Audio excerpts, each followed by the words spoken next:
When did stand-up comedy start? 25. 25 years old. 25 late. I'm 34 now. 25.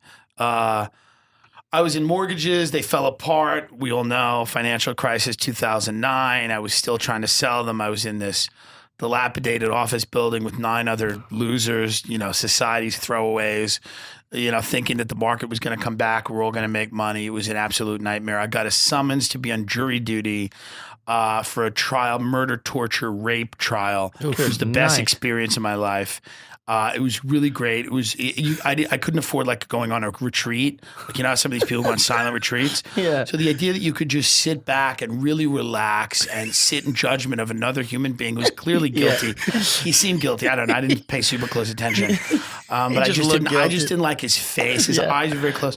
And murder on his face. Yeah, and it was just 2 weeks, and they talk about mortality every day. Okay, he stabbed her in each eye. It was wild. Oh my God. Yeah, it was bad. It was really bad, Yucky. And life plus 50 years, no possibility of parole. And he kind of liked me, which was sad because I would like drop Altoids, and sometimes I'd eat potato chips, and like everybody would look at me, and then he would kind of look at me like, "Oh, we got to cut up. This guy's a clown." That is funny. It was a good time. I mean, I would just eat potato chips while the coroner was on, or the medical examiner talking about. There were so many lacerations, we can't tell you how many stab wounds there were, and you'd hear, and so this guy would love it because he's a sociopath, and he'd be like, and I'd look at him and throw my arms up like, "Hey, what are you gonna do? Gotta eat. Gotta eat. Fun, not anymore, keto kid, but back then, gotta eat." And it was fun. And when I came in to deliver the verdict, I had to kind of look at him and be like, I don't, these fuckers, But after that experience, I kind of said to myself, I'm going to go and do something I really want to do instead of just wasting my life. And all of those crazy things. I came out of the closet a month later.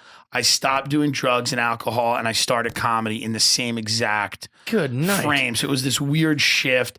And then I just dedicated myself 100% to comedy, moved to New York City, and it ended up being okay and being good.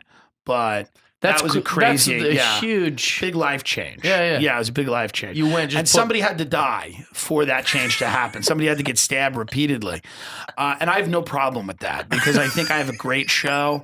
And if people come out on the road to see me, they'll have a really good time. And frankly, I don't know how funny that bitch was, but probably not. Jeff Dye's friendship. Jeff Dye's friendship. Friendship. Friendship